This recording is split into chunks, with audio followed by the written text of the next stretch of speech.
I am inspired person. I am with an open mind like that one of my inspirer Elon Musk. I'm blessed to have. My name is Aumza Cornelius, a grade 9 student here in Uganda who has set up an integrated hydroponic system of farming project which is automatic. So the main reason as to why I think this project is really extraordinary is because it mixes very many various subjects, about 19 of them. That's agriculture, ICT, physics, biology, information, but a few. The main objective of the automatic hydroponics project is to create a reliable source of food and money for the people with or without enough land by investing in less, since it is really automatic. So what was my hypothesis to prove this project right? It was that the project would increase crop yields since they would be getting UV light 24/7. And what did I find about?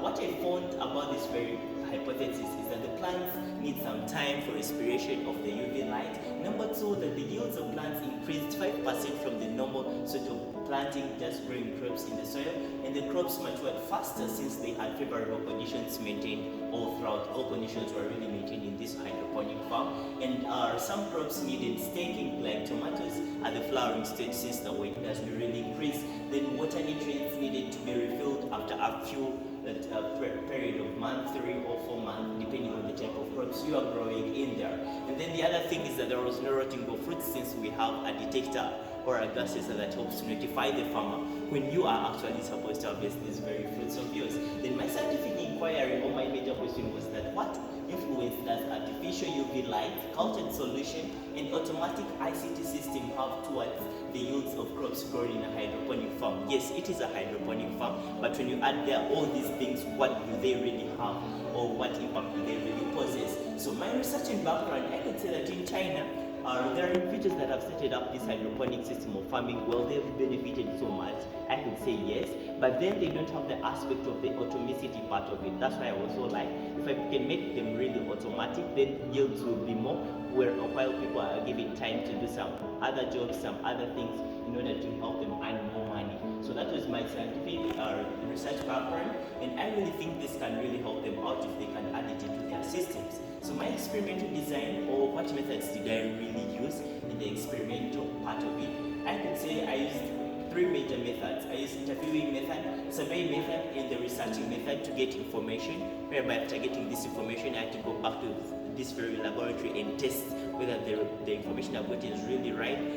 Try to make setups, and after making those setups, compare my results with my expectation, then adjust accordingly and look at the materials I really need to start up this very project to be put in place. And then lastly, I had to get the feedback from the people or from the users of such a hydroponic farm prototype. Then after getting the feedback, I adjust accordingly to meet their needs fully. I could say that I collected data from my agriculture professor here at school, who helped me get to know what I was really supposed to do. Then I also surveyed a few farms around my community and got to know the problems they are facing and how can I adjust them. My variables, I could say it was water and water nutrients, how much of them do I really need, the temperature, the pH of water, alkalinity or acidity, then the duration of plants to really do mature. My controls were like, I had one major control whereby the plants were grown in soil vis-a-vis the plants being grown in this very automatic hydroponic farm.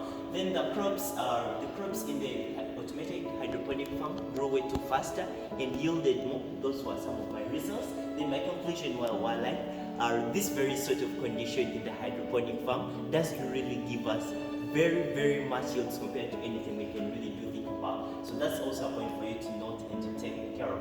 Then my innovation and creativity I saw the innovation and creativity in this very thing, and that's to add in the system that can help you in detecting the intruders.